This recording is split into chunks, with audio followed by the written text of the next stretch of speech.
श्री शिवाय नमस्तुभ्यम। दोस्तों, आप सभी लोग जानते हैं कि फरवरी का महीना शुरू हो चुका है और फरवरी के महीने की 5 तारीख, 6 तारीख और 7 तारीख बहुत ही ज़्यादा बड़ी तारीख हैं, विशेष और महत्वपूर्ण तारीख हैं। क्योंकि दोस्तों ये तीनों ही दिन वो दिन हैं जिन दिनों पर आपको भगवान शिव जी का भरपूर आशीर्वाद मिल सकता है इन कुछ विशेष उपायों को करने से। तो आज की इस वीडियो में हम आपको 5 फरवरी दिन सोमवार के दिन किए जाने वाले कुछ विशेष उपाय बताएंगे। उसके बाद में 6 फरवरी जिस दिन षटतिला एकादशी है उस दिन किए जाने वाले कुछ विशेष उपाय बताएंगे। 7 फरवरी जिस दिन है दोस्तों प्रदोष व्रत, इस दिन किए जाने वाला एक बड़ा उपाय बताएंगे जिन उपायों को करने से आपकी पूरी ज़िंदगी भी बदल जाएगी, आपकी मनोकामना भी पूर्ण होगी। जो भी आप भगवान शिव जी से चाहते हैं वो भी आपका काम ज़रूर पूर्ण होगा। तो अब कौन कौन से उपाय हैं, कैसे करने हैं, किसको करने हैं, ये सारी जानकारी हम लोग इस वीडियो में जानते हैं।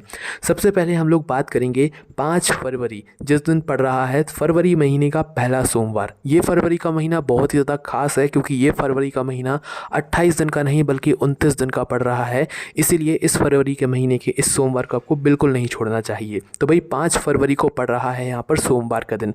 तो भाई इस सोमवार को आपको 108 सरसों के फूल वाला उपाय ज़रूर करना चाहिए। ये उपाय उन लोगों को करना चाहिए जिनको अपनी मनोकामनाएं पूर्ण करवानी है, भगवान से कुछ आपको निवेदन करना है, विनती करनी है। आपकी नौकरी, व्यापार, धंधा आपका जो भी नहीं चल रहा है उसके लिए आप ये उपाय कर सकते हैं। अपने घर में पैसों को बढ़ाने के लिए, धन प्राप्ति के लिए आप लोग ये वाला उपाय कर सकते हैं। करना क्या है, इस उपाय में आप लोगों को इस सोमवार के दिन 108 सरसों के फूल लेकर आने हैं। कहाँ से लेकर आओगी? ये जो फूल है सरसों के फूल, ये खेतों में आपको आराम से मिल जाएंगे। खेतों में जाना, गेहूं के खेत में बीच बीच में आपको पीले कलर के फूल मिल जाएंगे, वहाँ से तोड़ सकते हो। या जहाँ पर सरसों का ही पूरा खेत हो वहाँ से भी तोड़ सकते हो। या तो भाई अगर आपके घर में भी कहीं सरसों का पेड़ गलती से भी उग गया है तो भाई उसमें भी फूल आ गए होंगे, भाई उससे भी आप लोग फूल ले सकते हो। सरसों के फूल बिल्कुल छोटे छोटे से होते हैं, इस बात का भी आप लोग ध्यान रखना है ना।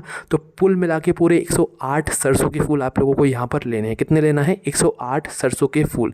अब ये 108 सरसों के फूल सुबह के समय आपको लेना है। अगर सुबह के समय जल्दी में आपको ना भी मिल पाए, मतलब कई सारे लोगों के घर से कई दूरी पर जो है ये सरसों के फूल लगे हुए होंगे, तो अगर उन्हें जाने में टाइम लग रहा है तो भाई एक दिन वो पहले इन सरसों के फूलों को अपने घर पर लाकर रख ले। 108 सरसों के फूल आपको लाना है और सोमवार के दिन प्रातःकाल सुबह सुबह 1 लोटा जल के साथ में या जो पूजन सामग्री आप शिव जी पर चढ़ाने के लिए लेकर जा रहे हैं वो लेकर अपने साथ में जाना। शिव जी के मंदिर पहुंचना, शिव जी के मंदिर में पहुंचकर शिव जी पर जल चढ़ाना, अपनी पूजन अर्चना पहले पूरी कर लेना। उसके बाद में ये वाला उपाय करना।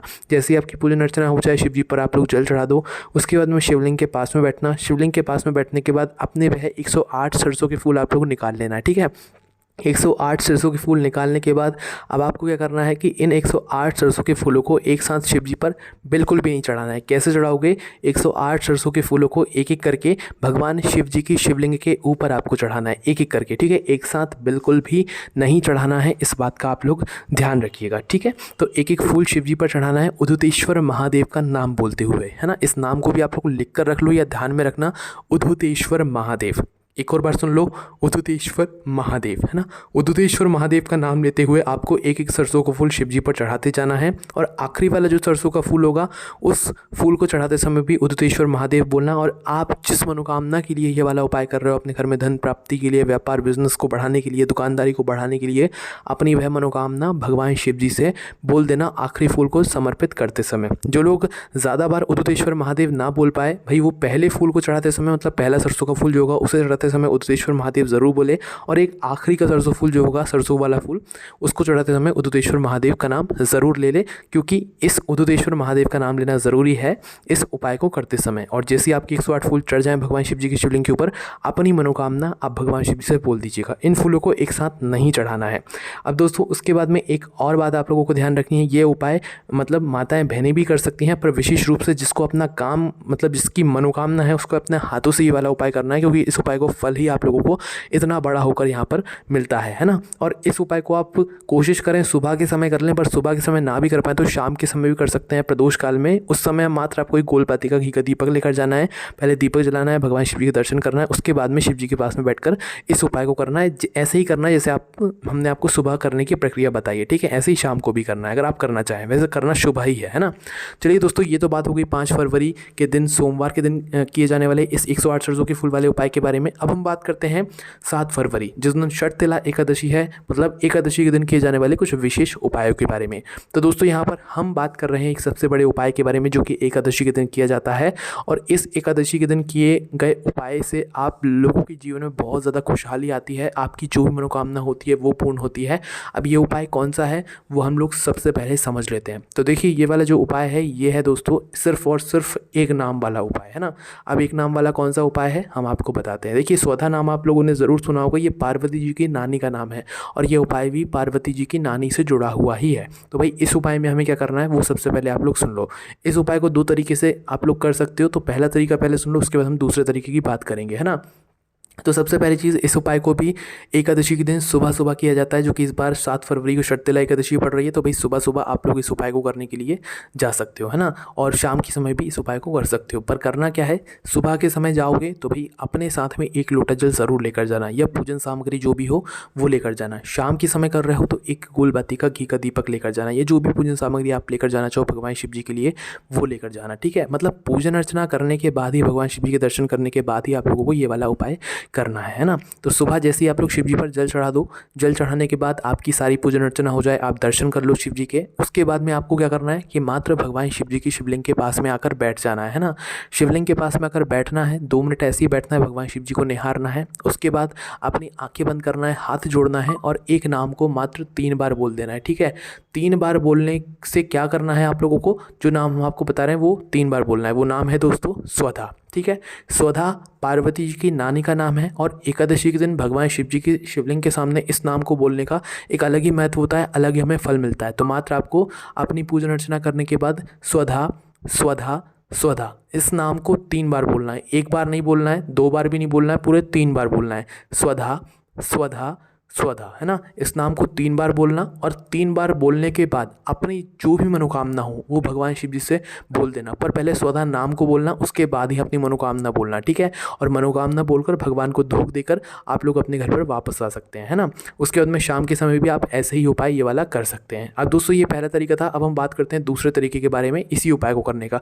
अगर कोई व्यक्ति घर से बाहर नहीं जा सकता, विशेष रूप से ये वाला उपाय माताओं बहनों के लिए है, दोनों तरीके वाला, और कोई भी कर सकता है, कोई दिक्कत वाली बात नहीं है। तो शाम के समय, मतलब अगर कोई दूसरे तरीके वाले बात करें तो भाई इसमें आप लोगों को क्या करना है, अगर आप घर से बाहर नहीं जाना चाहते, घर में ये वाला उपाय करना चाहते हैं, तो भाई स्वधा स्तोत्र के 12 श्लोक आपको निकालने पड़ेंगे। आप चाहे से इंटरनेट से निकाल लें, चाहे कहीं से निकाल लें, पर स्वधा स्तोत्र के 12 श्लोक निकाल लें अगर आप इस उपाय को अपने घर में करना चाहते हैं। तो एकादशी के दिन जो है किसी भी समय, सुबह के समय, प्रातःकाल समय, अपने घर के रसोई घर में शुद्ध होकर स्नान करके जो है ये वाला उपाय आप कर सकते हैं। बस अपने घर के परिंदे जो होता है, जहाँ पर पीने का पानी रखा जाता है, वहाँ पर जाकर उसके पास में बैठकर आसन लगाकर आप स्वधा स्तोत्र के 12 श्लोकों का पाठ वहाँ पर बैठकर कर लीजिए और भगवान से जो भी मनोकामना हो वो बोल दीजिए। अपना पूरा पाठ करने के बाद आपकी जो भी मनोकामना होगी वो पूर्ण ज़रूर होगी। आप इस उपाय को भी कर सकते हैं। ये सिर्फ उनके लिए है जो घर से बाहर नहीं जा सकते। स्वधा वाला उपाय शिव जी के मंदिर में जाकर नहीं करना चाहते, वो अपने घर में रहकर ही रसोई घर में स्वधा स्तोत्र के 12 श्लोकों का पाठ ज़रूर कर लें, ठीक है। यहाँ पर भी ये वाला उपाय पूर्ण हो जाता है। अब दोस्तों हम बात करते हैं 7 फरवरी, जिस दिन पड़ रहा है प्रदोष व्रत। अब दोस्तों देखिए यहाँ पर जो है सोमवार का दिन भी भगवान शिव जी का शर्तिला एकादशी का दिन भी भगवान शिव जी के लिए ही समर्पित होता है एक तरीके से, और जो अगला दिन है प्रदोष व्रत का वो भी भगवान शिव जी का ही सबसे प्रिय दिन है। इसलिए हमने कहा था कि भाई अब जो ये 3 विशेष दिन है ये बहुत ही ज़्यादा ज़रूरी और महत्वपूर्ण है आप सभी लोगों के लिए, है ना। तो भाई 7 फरवरी प्रदोष व्रत के दिन आप लोगों को कौन से वाले उपाय करने हैं वो ध्यान से सुनो। तो देखो प्रदोष व्रत के दिन आप लोगों को 2 जगह पर दीपक वाला उपाय ज़रूर करना चाहिए। अब ये 2 जगह दीपक वाला उपाय कौन सा है, तो दोस्तों इस उपाय को करने से ना आपके घर में धन संपदा, सुख समृद्धि, खुशहाली सब कुछ बढ़ता है, सिर्फ प्रदोष व्रत के दिन इस एक उपाय को करने से, है ना। अब ये उपाय कौन सा है वो आप लोग ध्यान से सुनिए। तो देखिए दोस्तों सबसे पहले ये वाला उपाय जो है वो माताओं बहनों को विशेष रूप से करना है। और किस समय करना है, प्रदोष व्रत के दिन शाम के समय, क्योंकि प्रदोष व्रत के दिन का शाम का समय का प्रदोष काल का जो समय होता है वो भगवान शिव जी की पूजन अर्चना के लिए सबसे शुभ होता है, ठीक है। तो प्रदोष काल का समय देखिएगा लगभग शाम की 6 बजे से लेकर 7 बजे के बीच का। इस बीच के समय में आप लोगों को क्या करना है वो ध्यान से सुनो। देखो 2 दीपक आप लोग तैयार करना। किस चीज़ के तैयार करोगे, आटे के ले सकते हो, मिट्टी के लोगे तो नए दीपक लेना, ठीक है, वरना आटे के ही उपाय में आप लोगों को काम कर जाएंगे। करना क्या है, 2 मीडियम साइज़ के आटे के दीपक बनाने हैं। उन दोनों ही दीपकों के अंदर आप लोगों को गोल बाती रखना है। गोल बाती रखने के बाद उनके अंदर शुद्ध देसी गाय का घी डालना है, ठीक है। घी डालने के बाद दोस्तों अब आप लोगों को क्या करना है कि सबसे पहली चीज़, ये जो दीपक है ना, दो अलग अलग जगहों पर रखने हैं, है ना। अब वो 2 अलग अलग जगह हैं, कौन सी हैं, देखो। सबसे पहली जगह है भगवान शिव जी का मंदिर, ठीक है। कहाँ पर, जो शिव जी का मंदिर है, शिवालय है, शिवलिंग के पास में जाकर आप लोगों को इन 2 दीपकों में से पहला दीपक शिवलिंग के पास में रखना है और दूसरा दीपक अपने घर के मुख्य द्वार पर आकर सीधे हाथ की तरफ आप लोगों को रख देना है, ठीक है। सीधे हाथ की तरफ जो है दीपक जलाकर भगवान शिव जी के नाम का स्मरण कर उनसे प्रार्थना कर लेना कि वो उनका आशीर्वाद आपके घर परिवार पर सदैव हमेशा बना रहे, ठीक है। तो पहला दीपक शिव मंदिर में जाकर जलाना, दूसरा दीपक अपने घर के मुख्य द्वार पर आकर जला देना। और जो शिव मंदिर ना भी जाना चाहे भाई शाम के समय, वो सिर्फ और सिर्फ एक दीपक भगवान शिव जी के नाम का अपने घर की मुख्य द्वार की चौखट के बाहर की साइड करके ज़रूर जलाए, उसके घर में सुख संपदा आएगी। तो बस दोस्तों यहाँ पर ये वाले उपाय पूर्ण हो जाते हैं। हमने आपको तीनों विशेष दिन के एक एक उपाय बता दिए हैं। अब आपके मन में जो भी आपके हिसाब से आप उपाय करना चाहें वह कर सकते हैं। कोई भी दिक्कत समस्या परेशानी आती है आप हमसे कमेंट